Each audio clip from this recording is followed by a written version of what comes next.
And it's 2:30 p.m. a Wednesday afternoon. You're watching Innovation Fika with me, Donny, here on LinkedIn, YouTube, Twitch, Facebook, Twitter, and Unibit as well. All channels possible. Every Wednesday afternoon, Innovation Fika with me, Donny, and a guest. And as you know, Innovation Fika is all about 30 minutes coffee break with interesting people talking about interesting subjects. And today, oh, by the way, so follow me on LinkedIn. I post almost daily on innovation and inspiration and startups and entrepreneurship. And all written content is saved on Medium, and all of the recorded content is saved on YouTube. So follow me on YouTube and Medium as well to check out all of the shows. This is episode 67. And for episode 67, I am really, really pleased to, I will say, welcome back to KTH, because you are actually a KTH alumni. You are Mr. Kjell Borking. Thank you. Welcome into the studio and welcome back to KTH. Kjell is actually a KTH alumni with, and correct me if I'm wrong here, I think what we're going to talk about today, which is your company Preference. Correct. Your 13th startup. That's it. That's it. It's actually Kjell's 13th. So we're talking about a serial entrepreneur here. So 13 startups. And I know that we had a cup of coffee before, and we were talking about old war stories. And I know that one of the stories was when you met somebody at a big IT company saying, you've actually had the quote, "This internet thing is never going to become anything." Yeah, well, I tried to sell in internet, and actually it was a CEO who said that the internet is never going to be anything. Well, and I think he was wrong, because I know several people who do use internet daily. I think I've seen them as well. Yes, I've seen them downtown. Anyway, as we always start these shows, I always start by saying, welcome. Who are you and what do you do? What I do and who I am the CEO of Preference AB, and Preference is a spin-off of the research done here at the Stockholm University. And it's the research is actually just about this taking decisions and how we take decisions. Okay. And that's what I do. Okay, but research on how we make decisions. So are we good at making decisions? Are we? I mean, I know you make. I mean, are we not rational when we make decisions? Well, the short answer is no. No, we're not. And we can finish there, and that's it. But I think we should go one step further. Yes. And what triggered this was really Daniel Kahneman back in 2002. Yeah. He received the Nobel Prize of Economics for his research. Okay. Where he actually proved that we do not take rational decisions.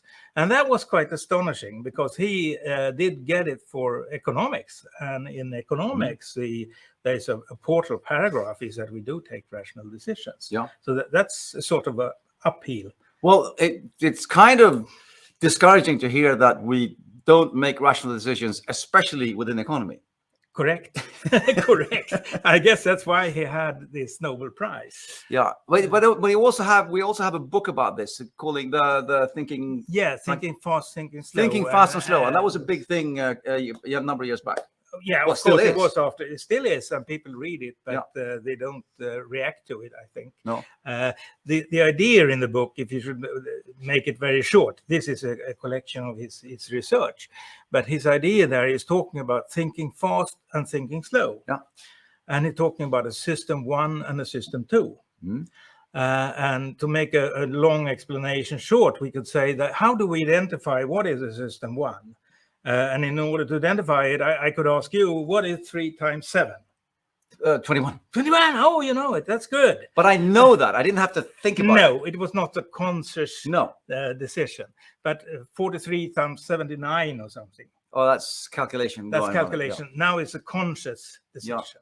So and that's system 2 then? That's system 2. Ah, okay. And that means, and this is very good, because system 1 takes us through the day, and particularly in the early days when we were running around in the forest and we met a bear or a lion, we didn't have to do serious calculations. We tried to hide as best we could. Yeah. And system 1 takes us through the day-to-day business. And accordingly to Kahneman, we take about 98% of all our decisions with system 1. And this is very good for us. It's very good for it. We've been successful as human beings.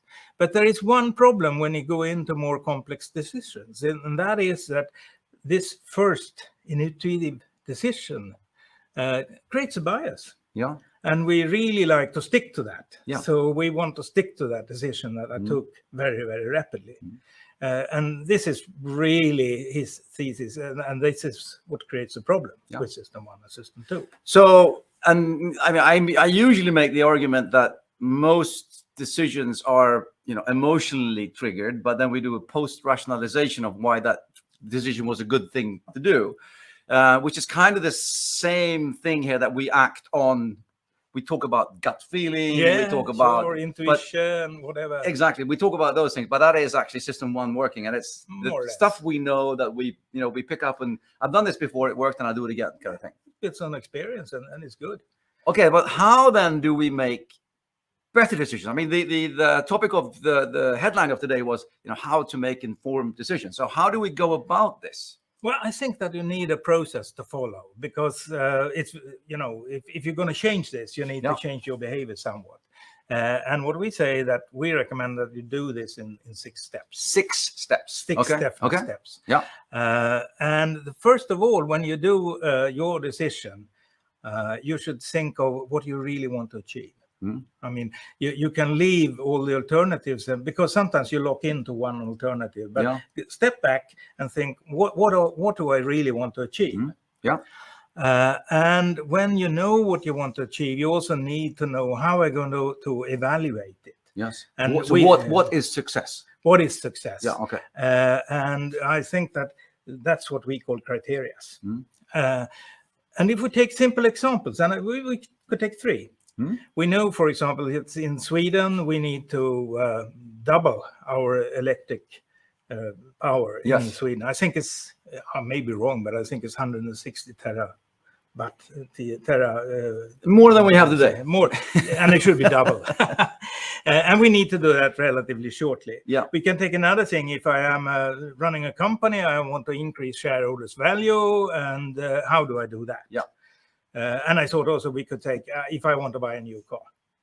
That could be one. Now, if I want to increase the shareholders' value, perhaps I will look for criteria. So one criteria could be that I increase the profit or the turnover, but if it is only profit or turnover, but perhaps I also want to look into, is it good for the environment or not? And I will add more and more of these criteria. So that's the first step. I start to what we call frame the decision. Yeah. So now I know what I really would like to achieve. The next step, the second step, is that I step back and see, well, of course, I need to relate this to reality as well. So where we are today, actually. Where are we today, and what is possible? Yeah. As we talked about that, for example, when I was in the 50s, was a kid, the cars would be flying. Of course. On this date, because that was all the paper said. Well, they will be flying. They will be flying someday. We just haven't gotten there. But it's not realistic today, a flying car. So we need to step back, and we cannot rebuild. We want to go for environmental friendly power, but we have the power system we have today. We cannot recreate it. We have the company we have today. So we established sort of the framework. Where are we? Where do we stand? And what can actually we do? Yes. The next thing then, when I now framed it so far, I really need to look for options or alternatives. So how to get there is kind of thing. How to get there. And well, for the car, it's a very simple example, because I probably look for a number of different cars. Yeah. But for the company, how do I get there? Well, in order to get more profit, I could purchase other companies, include other companies in it. I can do it. For the energy, what sort of energy sources can I add? It's wind power, it's solar power, and so on. So I need to look for what are the alternatives to add. And that's the third step. Yeah. The fourth step, as we now need to go in here, is that now I need really to assess the risk. Yes. And risk can be complicated. And to be honest, I think that risk could be a innovation fika by itself, because risk is complicated. We'll do another one on Sorry, that. No. I'm just trying to sell myself. I'm sorry. No, but risk, I mean, this is in a broader term. It's not doing any complicated risk analysis. But for example, when they decided for this Energiewende in Germany, they should think we are getting rid of the risk of nuclear power, but we introduced another risk. Now we are dependent of Putin instead of the nuclear power. And that could have been quite good if they had added that risk. Yeah. It's the same when Vattenfall decided to buy up Nuon. They should look into it. That's another, Well, I mean, this was obsolete technology, and they should have looked more into the risks.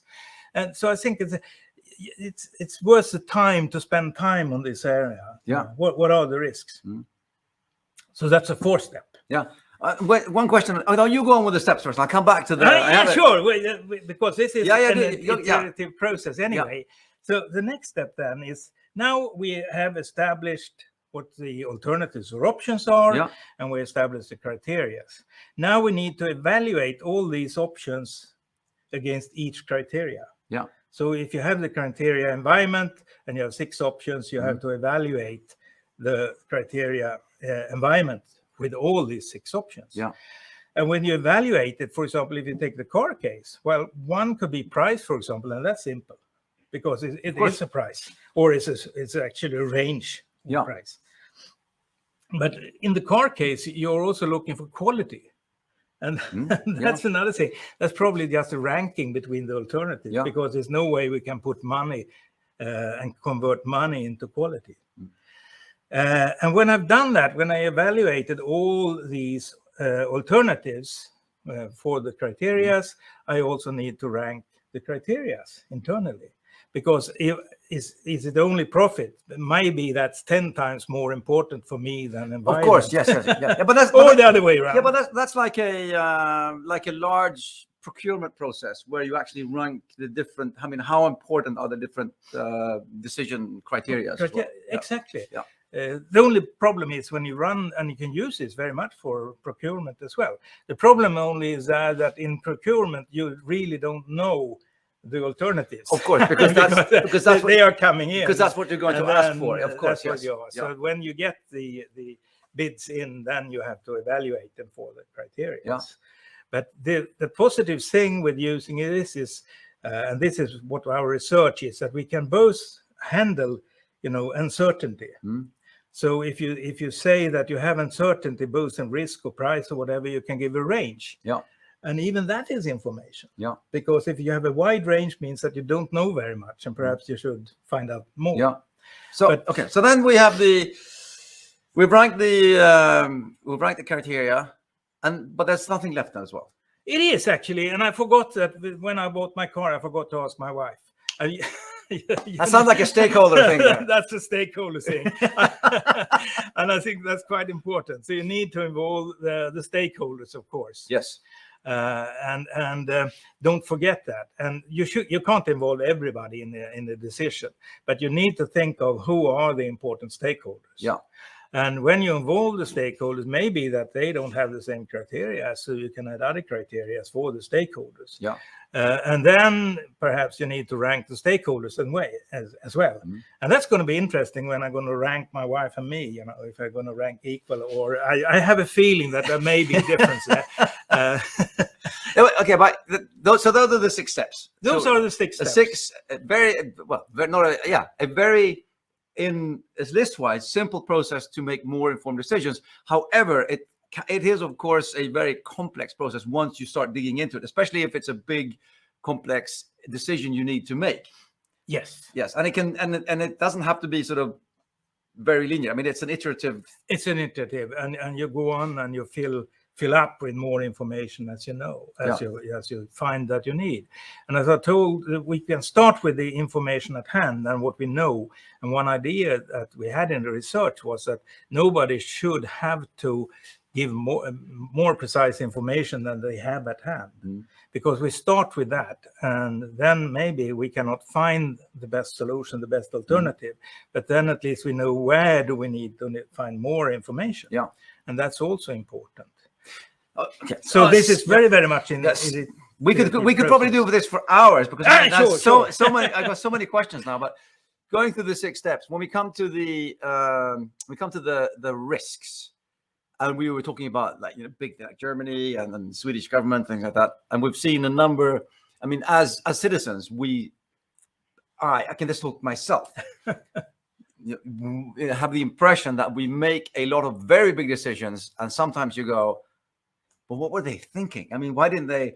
And so on risks, how often do you know, do you feel, do they actually have, they have all the writing on the table, but they choose to like not ignore, but they choose to like sort of, well, let's hope this isn't going to happen or something like that? Or I think that we as humans try to avoid risk at all costs. yeah, and that makes us also sometimes trying to forget about risks. yeah, And we're not rational because we still drive cars and we are afraid of flying. yeah, And that cannot be justified by any measure.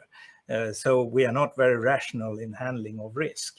And I think that's why we added that point that you really should consider the risk.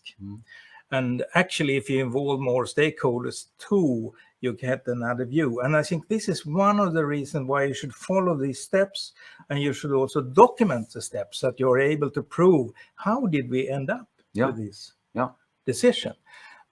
This will also give us the opportunity now when we found out that it was not a very good idea to buy Nuon, that at least we can find out what did we forget in the decision process. exactly. So you don't do the same mistake once again. Because that's I know that another thing that comes after this is the whole documentation of the decision that we've made, so we can always go back and see why we made a decision. Correct.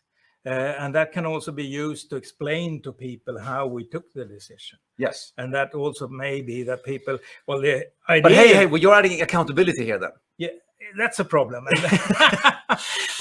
My naive wish for this is that you don't like the decision I took, but you look through the documentation and you say, well, I have to admit that probably was the best decision anyway. But that's probably very nice. So that now, what you're saying is that politicians will never use this process because we can always go back. No offense to politicians here, of course. Not. But I think we have to remember that democracy is probably the worst system ever, but still is the best we have. Yes. So we should try to defend it. And if you go of course. And I also complain a lot about the politicians and the bad decisions they make. My wife always tells me, "Why don't you go in there then?" And I say, "Oh, that's a different story." Well, it's one thing sitting on the Side. watching the game, Yes. and the different thing playing it. Yes. We actually did have some questions here as well, so let's see what people are asking here. We had one from Salt here. Is it easy to convince business decision makers to change their way of making decisions? No, of course not. And I think if you're a decision maker today, you're very good at making decisions. We are joking about it. But of course, that's why you're in that position. Yeah. But exactly as in sport, you need to change that too. Because if you're the world champion today, you may not be the world champion tomorrow, because if the world is keeping on changing, Of course. and you need also to adopt the best principles for decision. Yes. So we're not saying that you should scrap everything you do. We are offering tools to make better decisions and stay ahead of the pack. Exactly. So we're not saying you're a bad manager making bad decisions. We're saying we will help good managers make better decisions. Correct. See, I see it. You see. I'm getting there. I'm getting there. Okay. One more question from Henrik here saying, how can you formulate goals and objectives before you've understood the problem? I feel this model is a bit static. How does it relate to an iterative, experimental decision process? Well, I think by just starting, it's like writing a book. I mean, you have some idea, but here you start to describe your decision. Yes. And you do that in iterations, of course. Yeah. And as you document it as well, it's easy to follow. And you will add to it. And there are three types of decisions. There's strategic decisions, which probably you will work with for a long time. There are tactical decisions with a shorter time frame. And there are operational decisions. And I think most of the cases you already have a model as you just reuse in your data. Yeah. So. Yeah. I also think that one of the key elements when you were going through the list there as well was if you start by actually talking about what you want to achieve and what is success, not which tech to use or not which, I mean, when we talk about innovation, and I work with companies and we talk about innovation, and here as well, that when I work with innovation, it's like always sort of, leave tech out of it, go tech agnostic and just talk about what do you want to achieve. Yes. And this. And then, as you said, I mean, this is kind of this is for me at least, it's a very natural process, because what do I want to achieve? What is possible to use today of what what tools do we have? And then, and of course, so it makes all the sense in the world. It's just great to have it sort of framed in like a very clear list. Looking at the time here as well, and we could probably go on for hours and hours and hours on this, but we actually need to start sort of coming towards the end. And as you all know, half an hour coffee break, and our guests always leave us with their top 3 tips. So we learn something as well from these incredibly inspiring Wednesday afternoon innovation weekends, as they all are. No self-promotion at all there. But today then, Kjell Borking with his top 3 tips for how to make more informed decisions, and then hopefully better decisions as well. Oh, yes. Tip number 1: accept facts. We are not rational. Yes, I think so, because it's we are all as we are, and if we are not rational. Yeah. And you could read this Thinking Fast, Thinking Slow if you want to, but I think that's you have to accept that as a fact. Yeah. When I do my presentations, well, not only for students here, but for people, I talk about the bicycle helmet example, because people choose to not wear a bicycle helmet because maybe they feel stupid or they look stupid or whatever. And if you want to provoke them, you can say, okay, so you're prepared to die for looking nice, for looking better. Yeah. And they go, no, I don't want to, But if you actually look at it at that level, it's. Yeah. But yeah, we are not rational humans. So with that sort of, if we accept that fact, yes, then we can go into the top tip number 2, which is then frame your decision. Yes. And those were the 6 simple steps. Those were the 6 steps, and we'll put them on in the end there. But yes. So the 6 steps, we follow that process, and we'll work our way through that, and it will sort of at least get everything on the table. So we know why we are making this decision. Correct. And it's not just sort of, oh, this feels good. Yeah. Which is well, could be. Yes. Yeah. And then of course, tip number 3, as we also mentioned, document the decision. That's a problem to do, and today most of the documentation is done in PowerPoint or Excel sheets and so on, and that's really not good enough to compare these different things, and that's actually what our research did too. It was to develop algorithms to handle these sort of comparison and do that in a reasonable time frame. So but this is interesting, but how would you suggest then, if I maybe as a private person, but if I'm a small company or a company, I just want to make more informed decisions. So I start following your process, kind of. How do you suggest we start documenting our decisions? Well, Now, of course, we provide tools if people want them, but start document anyway, in any way you can. You can write it in a Word document or whatever. But when you start to compare this and so on, you need other tools. And that's really why we start this company. And we're trying to leave the academia, because we have done a lot of large projects, but most of them are from the university and academia. Yeah. You can read this UN report about the future for the world. I think I sent. Yes, you did. Yeah. Yes. We done it to handle COVID in Botswana, for example. And we have done a lot of things. We done it for the what sort of energy mix Northern Africa is going to use for the future and so on. But now it's time, I think, to get this into business. Yeah. And of course, we are always happy to help. Yes, I can actually put that one on as well. Do this as well. You can go to preference.nu, and there's all the information there as well. Well, yes, some of it. But you're always happy. You can always contact me or something. Yes, connect with Kjell on LinkedIn, and I know that you have a downloadable book, a PDF that you can send people. So connect with Kjell on LinkedIn, and he will send you the link to the PDF book that he's written about this. Just to recap the 6 steps of the process here as well. We have the 6 steps. Number one is that to document what you want to do, what really you try to achieve, and how you're going to measure the success of it. Yes.